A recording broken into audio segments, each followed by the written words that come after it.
So my last video that I gave feedback, I was showing these student examples, how they each had a photo from the internet, and some of the tools that we use were the airbrush and some of the detail brushes covering the background. So for I think all of them except for this one, they cover the background. Oops. So for this one, there's a white background, so maybe some sky color for that one would work.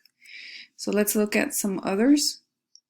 As we moved along, there were some more people turning in. So here's more projects.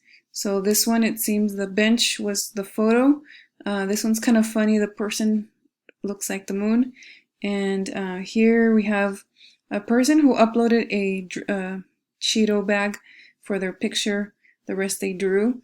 The wall was not left white. I can tell if it's an off-white color. It's funny because it says don't do it, so don't eat the junk food. Here their photo is the lamb, and I can tell they took out the background for it, so there's a little bit left. But good job on the using the different tools. And over here the wall is the photo. This one's really nice. It looks like graffiti on a wall, and then they did the airbrush on the background. So let's look at our last examples.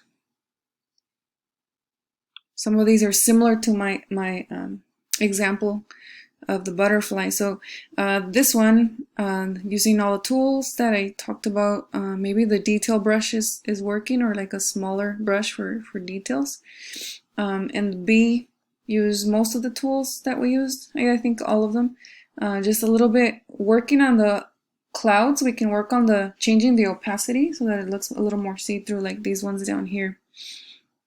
So this is their photo, or their PNG from the internet, and here's their PNG on this one.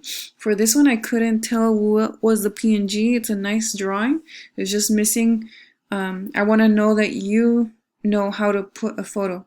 And then this one, the same. I really like this idea. I like the style. I like how they made two things pop out and the rest are just drawn black and white. So that's an excellent idea. If only they could have just gotten something from the internet.